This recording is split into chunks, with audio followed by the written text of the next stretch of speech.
Actually ഞാൻ കുറച്ചധികം prepare ചെയ്തിട്ടാണ് പോയത്. കാരണം ഞാൻ വിചാരിക്കാണ്ട് വളരെ പെട്ടെന്ന്, നേരത്തെ പറഞ്ഞ പോലെ വളരെ പെട്ടെന്നാണ് എനിക്ക് ഈ ഒരു ഓപ്പർച്യൂണിറ്റി കിട്ടിയത്. So I had to double the developing thing. അപ്പോൾ കുറച്ചധികം പ്രിപ്പയർ ചെയ്തിട്ടാണ് പോയത്. അപ്പോൾ അതിൻ്റെ നെർവസ്നെസ് ഒക്കെ ഉണ്ടായിരുന്നു.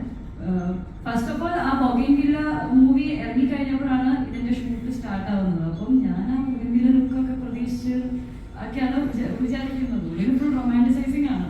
നേരിട്ട് വന്നപ്പോഴത്തേക്കും മറ്റേ കിളിയൊക്കെ കൂടി വേറെ ഏതൊരു ലുക്കിലാണ് വരുന്നത്.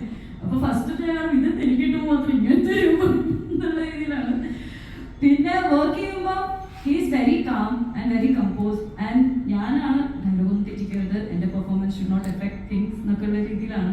പക്ഷേ ഹിസ് പ്രസൻസ് ഭയങ്കര നന്നായിട്ട് എന്നെയും കൂടി കാമാക്കി കുറച്ചും കൂടി ബെറ്റർ പെർഫോമൻസ് തരാൻ പറ്റി. അതുകൊണ്ട് അതുമാത്രമല്ല, രതീഷേൻ്റെ കൂടെ വർക്ക് ചെയ്യുമ്പോഴല്ല, ഞാനിപ്പോൾ രതീഷേൻ്റെ കൂടി ഇത് എൻ്റെ രണ്ടാമത്തെ പ്രൊജക്റ്റാണ്. ആദ്യത്തെ മൂവി വർക്ക് ചെയ്യുമ്പോൾ രതീഷേൻ പല ഡിഫറെൻറ്റ് പ്രോസസ്സിലാണ് നമ്മളെ കൊണ്ട് വർക്ക് ചെയ്യുന്നത്. നമുക്ക് പോലും അറിയില്ല.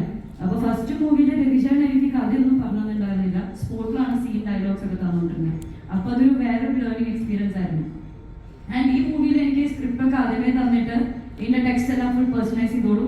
പിന്നെ എന്നിട്ട് ഒന്നും വേണ്ട, വേറെ പ്രിപ്പറേഷൻ ഒന്നും വേണ്ട, സാധാരണ രീതിയിൽ വന്നാൽ മതി എന്നുള്ള രീതിയിലൊക്കെ ആയിരുന്നു. അപ്പോൾ കുറേ കൂടി ടെൻഷനായിരുന്നു. പക്ഷേ രണ്ടാമത്തെ പ്രൊജക്റ്റ് വർക്ക് ചെയ്യുമ്പോഴാണ് ഫസ്റ്റ് ആ രതീഷേനോട് വർക്ക് ചെയ്തതിൻ്റെ കുറേ ലേണിങ്സ് ഔട്ട്കംസ് നമുക്ക് സെക്കൻഡ് ഇതിനകത്ത് എവിഡൻ്റ് ആവുന്നത്, സെക്കൻഡ് പ്രൊജക്റ്റിൽ. പിന്നെ അത് മാത്രമല്ല, ബാക്കിയെല്ലാം കുറേ സജിൻ ബോബു ആയിക്കോട്ടെ, ദിലീഷേൻ ആയിക്കോട്ടെ, ചിതു ആയിക്കോട്ടെ, ഒരുപാട് രാജേഷ് മാധവനോട് കൂടി ഞാൻ നേരത്തെ വർക്ക് ചെയ്തിട്ടുണ്ട്. അപ്പം എല്ലാ നല്ല ആക്ടേഴ്സിൻ്റെ കൂടെ എനിക്ക് വർക്ക് ചെയ്യാൻ പറ്റി. അപ്പോൾ അതെല്ലാം കൂടി നല്ലൊരു എക്സ്പീരിയൻസ് ആയിരുന്നു, നല്ലൊരു ലേണിംഗ് പ്രോസസ് ആയിരുന്നു. And I am fortunate that I got this big opportunity.